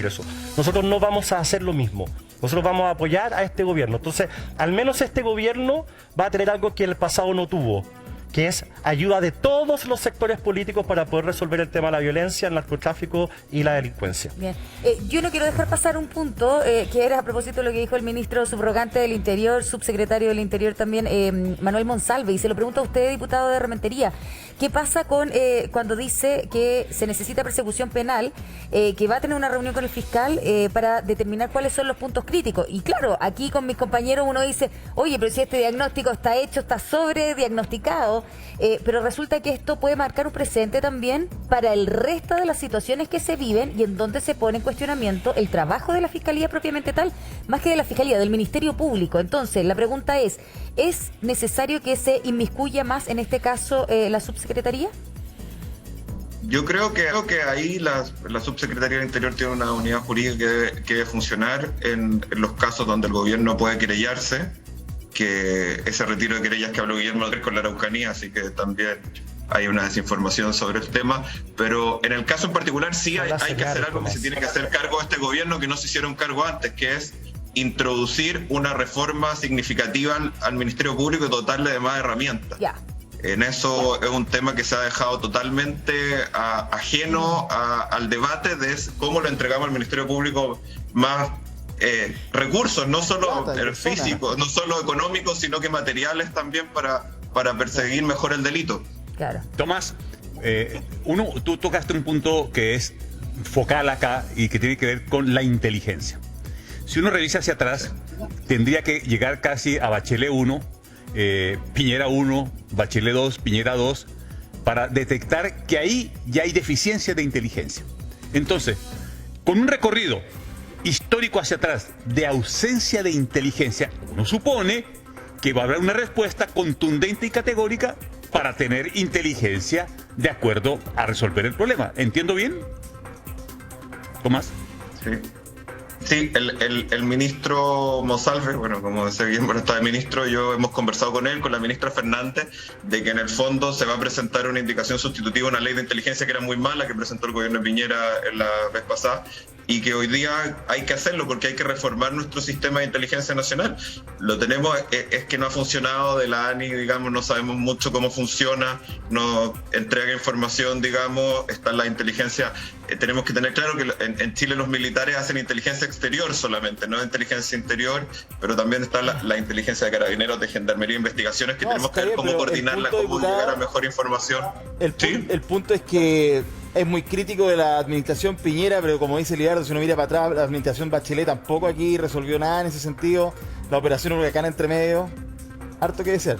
No, sin eso yo hago mea culpa de lo que se hizo. La operación Huracán fue un fracaso, digamos, que se usó literalmente información de inteligencia que no era correcta, donde se hicieron situaciones que empeoraron la situación, sí, sin duda. Tomás, sin duda había un mal manejo, que no comienza con Boric, no comienza con Piñera, no comienza con Bachelet, un mal manejo histórico, digamos, del conflicto y de la forma que se ha hecho, porque acá hay diversas aristas para trabajar. Primero está el tema que estamos hablando, el tema de seguridad represivo, pero también en Araucanía tenemos que este gobierno ha tratado de enfocar mucho, que creo que no es lo único, que es el diálogo, y tercero, hay un tema de mejorar las condiciones materiales de la gente que vive en la Araucanía, porque es una región muy pobre. En eso con Guillermo vamos a estar de acuerdo, que falta invertir en escuelas, invertir en caminos, invertir en un montón de cosas que no se han hecho, que no ha sido este gobierno, Tomás, ni el anterior, sino que es un tema histórico. Te pregunto, como profesor de Derecho Constitucional, ¿cómo entenderías tú el mejor y más eficiente servicio de inteligencia de Chile para abordar la situación hoy? ¿Cómo tú te paras como profesor constitucional y cómo lo verías? ¿Cómo lo ves?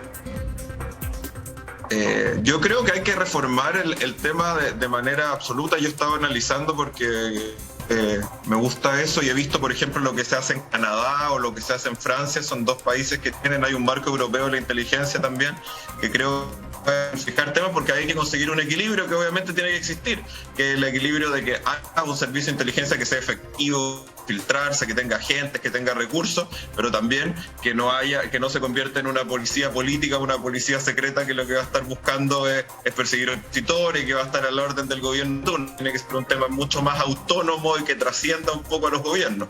¿No está ideologizado mucho el tema de la inteligencia en Chile, Tomás?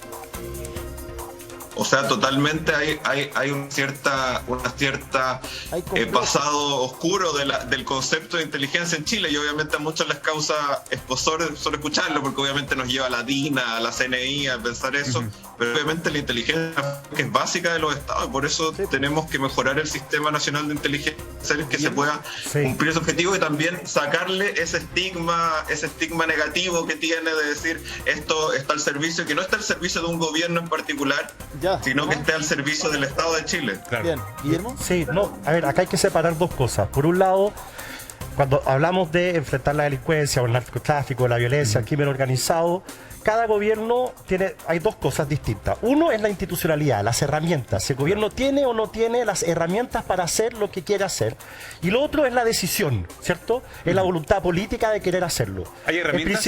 El principal diagnóstico del gobierno anterior era que faltaba institucionalidad, que faltaban herramientas. Por eso a mí me genera tanto malestar, y lo he expresado acá, que se hayan votado en contra todos esos proyectos de ley, porque eso iba a atajar el problema de la institucionalidad, ¿ya?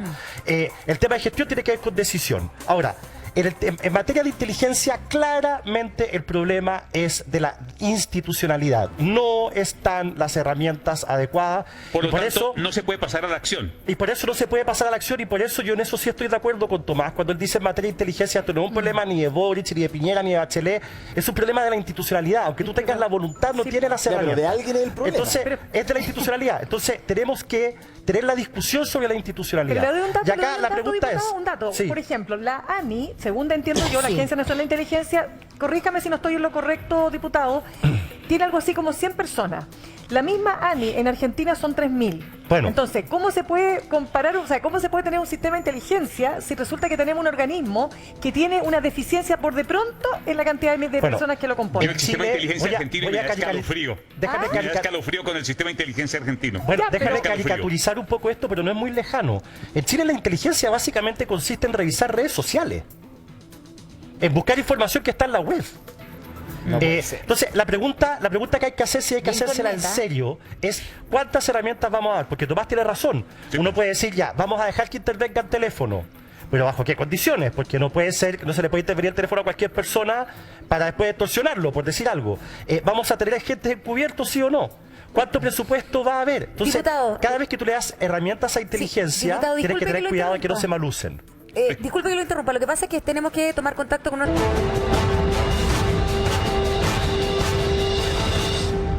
Así es, pues estamos con nuestro profesor de Derecho Constitucional de la Universidad de Chile, Facultad de Derecho. Muchas gracias por estar con nosotros, profesor Avilés. Hola, profesor. Hoy día vamos a hablar de los sistemas de previsión social. Fíjese usted que el segundo tema en la encuesta CEP, que le importa a la ciudadanía, delincuencia el primero, segundo, las pensiones. Y lo que queremos hablar con ustedes, ¿cómo queda el sistema? ¿Cómo está el sistema, digamos, de pensiones establecido en la actual Constitución y cómo está en el borrador? Bueno, muy buenos días, muchas gracias por la invitación. Buenos días. Como todos los chilenos, lamentando el fallo de la FIFA y expectante para ver qué es lo que puede ocurrir en el futuro. Antes de meternos de lleno al texto del borrador constitucional, es importante tener presente de lo que vamos a hablar de la seguridad social como un todo. La seguridad social está destinada a hacerse cargo de ciertos problemas que tienen las personas en su vida. Uno de los problemas, evidentemente, es la vejez sin trabajar, otro es la cesantía, otro es la enfermedad, otro a veces es la maternidad, hay un conjunto. Entonces el sistema de seguridad social lo que hace es cubrir esas dificultades que las personas tienen en su vida que no les permiten trabajar durante un determinado tiempo. Y en ese contexto es muy importante que la ciudadanía tenga algo claro. Las constituciones no crean sistemas de seguridad social. Las constituciones y esta constitución, el borrador, no va a generar por sí misma un cambio en materia de seguridad social.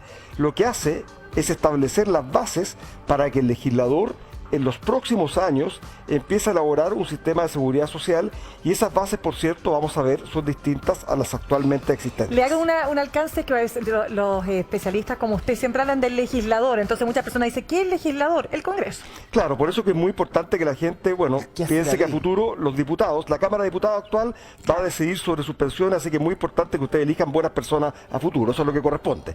Ahora, el sistema de seguridad social en el mundo, existen tres grandes sistemas básicamente. Un sistema que se llama la capitalización individual, que es el que tenemos en Chile. Un sistema que son los sistemas mutuales, por ejemplo, existen en Argentina y en otros países. Un tercer sistema son los que aportan financiamiento público, es decir, desde el Estado, y después hay una infinidad de mezclas entre medio. Capitalización individual, cada uno ahorra para su propio futuro, cada uno ahorra y lo que uno ahorra más lo que se gana con los intereses, etcétera, es la base de su jubilación. En los sistemas mutuales, usted no ahorra, sino que usted que está trabajando le paga a los que están jubilados. Y en los sistemas de financiamiento público, lo que ocurre es que el Estado, en vez de gastar, por ejemplo, en hospitales y en educación, decide destinar una parte del gasto público en materia de pensiones. En cuanto a los fondos, en el sistema de capitalización individual, usted es dueño de lo que está ahorrando. Obviamente en los sistemas mutuales eso no sucede porque usted está pagando, usted como persona que trabaja está pagando la pensión de los jubilados. Claro. En los sistemas de pensiones, obviamente públicos, eso tampoco es relevante. La administración, esto es un tremendo tema porque ha habido mucho debate en los últimos años sobre si las AFP deben o no administrar los fondos. Las AFP son entes privados que administran fondos, pueden quizás incluso existir en un sistema mutual, podrían existir también. La responsabilidad, ese es otro punto importante. El sistema mutual, aquí puede ser pública o privada, acá puede ser pública o privada. Ya, y cuando decimos pública, ¿es crear, por ejemplo, una AFP que sea estatal? ¿Sería la misma lógica de la AFP? Es una alternativa. Y si lo miramos ya pensando en el borrador, lo que dice el borrador es que la ley va a crear un sistema. Claro. Y esa ley señala que va a tener que regirse por ciertos principios. Dentro de esos principios no está establecido como un derecho a las personas elegir a qué sistema de seguridad social quiere adherir. Simplemente se dice que habrá un sistema. Por lo tanto, en la ley, el Congreso, los diputados, en el futuro podrán decidir si hay AFP o no hay AFP. Se va a determinar a futuro. No ya, quedó ¿y si no hay esto AFP, solucionado. ¿qué hay? Podría crearse un ente estatal único que administre los ahorros. Todo. Podría crearse un sistema con un ente, una AFP estatal que entre a competir con las AFP actualmente privada, existentes de manera claro. tal, privada, de manera tal de que la gente pueda elegir a aquella que es más barata en lo que cobra y más eficiente en la ganancia que meterle genera. competencia al sistema. Aumentarle competencia al sistema. Ahora, el proyecto, perdón, solo agregarle un paréntesis. Tenemos la idea que tiene el gobierno, que sería la segunda parte, o sea, está el tema de constitución, y lo que quiere hacer este gobierno es que haya una administración, ¿se entiende?, de un ente estatal, pero quien el día de mañana haga rentar ese dinero podría ser privado. Por ahí va la cosa. Nos falta eso sí ver el texto después. Por eso les digo, es muy importante. A mí me dolió mucho hoy día ver un video que circula en las redes de que se jugaba un poco con la sensibilidad de las personas mayores. Este borrador de constitución no establece un sistema de seguridad social. Mandata al legislador para crearlo y sí establece principios. Principio de universalidad, principio que tiene que cubrir todas las necesidades de la persona y principio de sustentabilidad, es decir, que tiene que ser algo que no quiebre. Porque lo que ha pasado acá, a ver, lo digo muy en simple. Mucha gente dice acá, yo estoy pagando con lo que gano a personas que nunca trabajaron en su vida. ¿Qué es el sistema de reparto? Lo que se conoce como el sistema de reparto. Y este sistema está en crisis en el mundo. Claro. Hay muchos países como Inglaterra que lo tenían, que hoy día están cambiando hasta este sistema. Y en realidad pareciera ser que los sistemas más eficientes a nivel mundial, hay un ranking en esto, Finlandia aparece número 1, después los Países Bajos, bueno, son una mezcla. Eso es lo que le iba a decir, que normalmente lo que está en los países desarrollados es una mezcla, de como distintos pilares, ¿no es cierto? Que puede ser capitalización individual, aporte el empleador, ¿no es cierto? Y aporte el Estado. Pero, pero espere, el proyecto que presentó la presidenta Michelle Bachelet y el que presentó Sebastián Piñera, ambos presidentes, tenían que ver con esta mixtura. Es decir, había capitalización individual, que era un porcentaje X, después 3 o 4 puntos, y ahí estuvo la discusión política que nunca se llegó a acuerdo, si eran 6, si eran 3, si eran 5 puntos, que se iban a este fondo común, en el fondo que era el reparto, y además el punto más del empleador. El pilar solidario, que son los impuestos. Claro, entonces, pero eso no se llegó a acuerdo cuando se suponía que era la lógica, y eran los dos muy parecidos. Ángel, yo debo decirlo también por responsabilidad, hoy día el sistema tiene un pilar solidario, y el pilar solidario viene de aportes del fisco. ¿Por qué? Porque la Constitución actual ya dice que el Estado debe garantizar acceso a un sistema de pensiones básicas y uniformes. Por lo tanto, hay una obligación ya del Estado de aportar, y eso se plasmó en el pilar solidario, que eso existe. Y por eso hoy día se ha logrado una pensión básica garantizada universal más alta que la que existía. Profesor Áviles, le quiero pedir que nos acompañe a ver el siguiente extracto de lo que pasó anoche en Radiografía Constitucional, que es conducido por nuestra compañera Mónica Pérez, donde hubo varios convencionales y hubo ahí debate, precisamente por este artículo, que tiene que ver con la seguridad social, las pensiones, como usted quiera llamarlo. Pasamos a ver y comentamos. que toda persona tiene derecho a la seguridad social, pero con los principios de universalidad, solidaridad, integralidad, unidad, igualdad, suficiencia, participación, sostenibilidad y oportunidad. ¿Qué significan todas esas palabras? Mira, lo que significan estas palabras es que el sistema de seguridad social, antes de pasar al sistema de seguridad social, lo que queremos ahora es aclararle a la gente que, así como le decía el profesor, el sistema de seguridad social es un sistema mucho más amplio, que involucra las pensiones, pero no es exclusivo. En el sistema de seguridad social también involucra lo que es salud, involucra lo que tiene que ver con situaciones de cesantía, involucra lo que tiene que ver con situaciones de accidente o otras situaciones en que las personas se vean en una situación precaria en que necesitan la ayuda del Estado o de este conjunto de personas que van a ir en ayuda en caso de... ¿Ya? Eso es la seguridad social, se vendría siendo como este paraguas. Y esta seguridad social se fundamenta en principios, que son los que tú nombraste. Y dentro de esos principios está la universalidad, porque no podemos, y somos una sociedad que todas las personas aportamos para que esto se construya, necesitamos que todas las personas también tengan los beneficios de esta sociedad. Por eso es que este sistema es universal. Que tenga que ser también, por ejemplo, solidario, es lo que hablaba recién el profesor, que tiene que ser con la solidaridad intergeneracional y también entre pares. Démosle la palabra a la Constanza para que también nos aporte como convencional en todas estas palabras que al final definieron este derecho, ¿no?, de la seguridad social. Sí, temas adquiridos calificativos, que es lo que nombraba el presidente Piñera. Pero eso en general, es toda la Convención Constitucional, o en general el texto de la Convención. La Constitución de la Convención apunta un poco a varios principios que va a ser muy difícil después, en caso de que gane el apruebo, de poder aterrizar y de poder encauzar, y probablemente van a terminar siendo los tribunales los que tomen estas decisiones.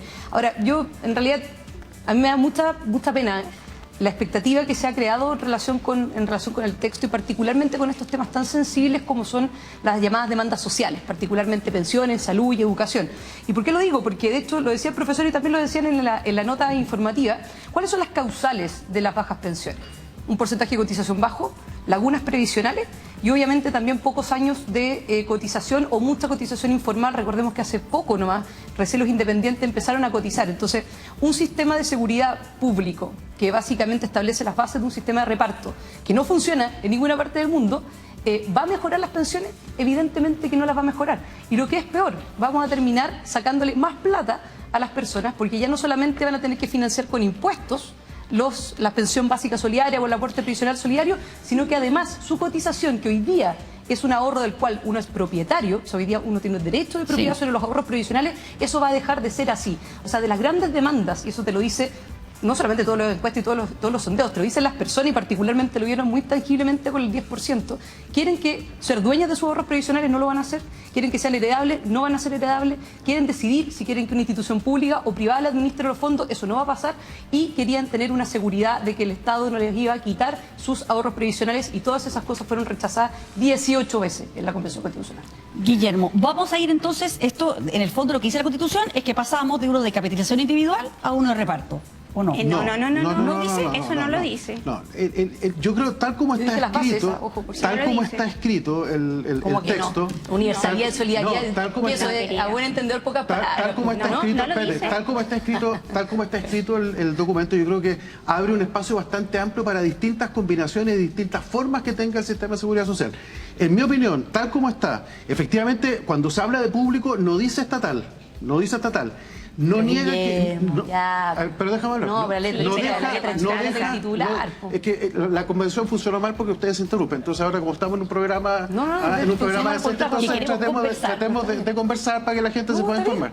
Ya, entonces, lo que yo digo, lo que dice este artículo da un espacio bastante amplio para que la democracia vaya moldeándose el sistema de seguridad social. ¿Puede tener participación privada? Evidentemente que lo puede tener, porque no dice seguridad estatal, dice pública, y lo público incluye efectivamente inputs privados que pueden ser muy relevantes. La gestión de ahorro no niega que no tiene que haber ahorro. Yo creo que es importante, cualquier sistema de previsión tiene que tener ahorro. Aun cuando sea un sistema que tenga componentes de reparto importantes, tiene que tener ahorro. Eso no está negado en esta redacción. Tampoco está negado el hecho que pueda haber cuentas individuales. Entonces yo creo que el espacio efectivamente que abre este artículo es coherente con, por ejemplo, la propuesta que planteó la presidenta Bachelet hace años años atrás, o la que planteó el presidente, el ahora presidente Boric durante su campaña. Son perfectamente compatibles. ¿Vamos a un sistema de reparto o no? Yo creo que es Sí. tremendamente vaga la redacción de los artículos en esta materia, porque aquí hay un artículo que dice los recursos, las cotizaciones solo pueden destinarse a fines de pensiones. Entonces eso para mí genera una incerteza muy grande respecto a, bueno, y voy a poder destinarlo, y sobre todo con la visión que tienen algunos constituyentes de que esto no puede ir al mercado de capitales, porque si no va al mercado de capitales yo no entiendo que sea ahorro, porque para mí no es ahorro algo que me digan que va a ir un pozo del Estado y que el Estado lo va a guardar. No se preocupe, lo estamos ahorrando. ¿Pero el Estado no lo podría invertir también? ¿No lo podría manejar? Es que eso no es para fines de pensiones, entonces queda vago. A mi juicio dice que la queda frase muy esa vago, que dice, porque dice, puede alguien los perfectamente decir, recursos- es inconstitucional que esa plata se destine a financiar bonos de empresas que están desarrollando proyectos de inversión, porque eso no son fines de pensiones. Entonces a mi juicio queda vago. Pero eso no dice el texto. El texto dice que claramente solo se tienen que se destinar podrán a ser fines de destinados a pensiones. fines. No podrán ser destinados a fines distintos que el pago de los beneficios que establece el sistema. Pero esos beneficios no están establecidos. Tiene razón, pero esos beneficios no están establecidos y tú estás suponiendo que van a vago y ser por lo tanto es sujeto sistema de de pacto. interpretación. Bien, oye, hay dos cosas. ¿Es vago o no es vago? Es parte Oye, de interesante ese debate, artículo. Súper interesante el debate. Buen Y lo programa. segundo que quiero dejarle planteado, profesor, ¿cuál es la diferencia entre público y estatal? Eso lo contestamos Buena entonces pregunta. después de esta pausa comercial. No se vaya. Puso el artículo, porque todo esto podría cambiar con la comisión de armonización. No, no va a cambiar por la Comisión de Armonización. Yo he dicho insistentemente que esta es una constitución que contiene muchos principios. Cuando contiene muchos principios, no define cosas. Van a ser los jueces y los que hagan las leyes, el Congreso, los diputados en el futuro, los que definan. Y ahí estoy de acuerdo con la posición de quienes defienden el borrador, que dice que acá nos han cerrado puertas, se va a definir a futuro. Pero hay una cosa que es evidente. Cuando se establecen principios como la solidaridad, es probable que a partir de ahí se argumente que este elemento del sistema deba ser menos relevante, por ejemplo, que este elemento. Entonces yo creo que es claro que están pensando probablemente un sistema que tenga un componente más de que el sector activo, los que estén trabajando, le paguen a los pasivos, que en Argentina llega a una cosa muy jodida, porque ahí dicen los argentinos, resulta que yo, que puse plata toda mi vida en el sistema, estoy recibiendo lo mismo que recibe una persona que no trabajó durante toda su vida. Eso también genera complejos estímulos, y eso es lo que se traduce. Y en Chile además tenemos otro problema. Tenemos que tener presente la gente que está ahí en sus casas. Chile lamentablemente está disminuyendo la población activa. Estamos teniendo menos hijos los chilenos. Si vamos a poner nuestra confianza en 30 años en un sistema como este, donde el sector activo va a ser cada vez menor porque hay menos gente joven, a menos que recibamos una gran cantidad de inmigrantes, que una cosa muy positiva que tiene la inmigración es precisamente que trae sangre a trabajar. Bueno, pero en general tenemos que pensar que es probable que con los años nuestro sistema se empiece a desfinanciar. Entonces, el gran mensaje para la gente en sus casas: esta constitución no va a solucionar el tema de las pensiones, tampoco pretende hacerlo. Establece principios y encarga al legislador para que con los años lo defina. La solución que fije el legislador tampoco va a empezar mañana ni en 5 años más, es una solución a largo plazo. Por lo tanto, es muy importante que la gente estudie con tiempo por quién vota en la Cámara de Diputados, en caso que se apruebe esta constitución, o entienda cómo opera el sistema hoy día, que es un sistema donde el Estado hoy día asegura que todas las personas tengan al menos un piso básico y uniforme, esa es la garantía estatal, que se logra con esto, con el financiamiento público. Profe, nos tenemos que ir a la calle con Gabriela Alegría porque hay preguntas, ¿o no, Gabo? Exactamente, Ángeles, y quiero aprovechar de saludar al profesor Avilés, que siempre estamos armando este bloque juntos y nunca habíamos estado los dos al aire. Así que un gran saludo, profe Avilés. Soy como el profe, casi abogado, casi abogado de esta sección. Sí, casi abogado, estudió Gabriel. derecho este cabro, si se la sabe por libro. Exactamente, sí. Oigan, yo estoy en la estación Ñuble del metro, línea 5 y línea 6, la combinación en el local 17, que es atendido la dueña aquí, Sandra, que estaba escuchando atentamente al profe Avilés respecto a las pensiones, pero ella también tiene una pregunta que hacerle. Sandra, adelante. Yo quisiera saber cómo va a funcionar las pensiones ahora en esta nueva constitución. Bueno, muchas gracias por su pregunta, es muy importante. Las pensiones con esta nueva constitución, si se aprueba, van a funcionar exactamente igual hasta como han funcionado hoy día, porque la constitución no va a cambiar las pensiones. Esta constitución lo que dice es que el legislador va a tener que crear a futuro un sistema público, no estatal, de pensiones, ahí está la discusión, en base a ciertos principios. Muchos de los principios que ahí están en el borrador, en la futura Constitución, ya están también de alguna manera hoy día. La pregunta de fondo tiene que ver quizás con las cosas que se rechazaron durante el proceso de discusión del borrador. Se rechazó la norma que decía que los fondos que tenemos hoy día ahorrados los trabajadores no iban a ser expropiables y que iban a tener y que podían ser heredables. Eso se rechazó. Entonces, obviamente, la ciudadanía está preocupada porque mira con suspicacia, ¿qué pasa con mi ahorro? ¿Me los podrán quitar? Bueno, eso se va a definir en el futuro por el legislador. ¿Y cuál es la diferencia entonces entre público y privado y estatal? Eso es una buena teoría. Mira, hay mucha gente, muy simple, hay mucha gente que dice que todo lo público debe ser estatal.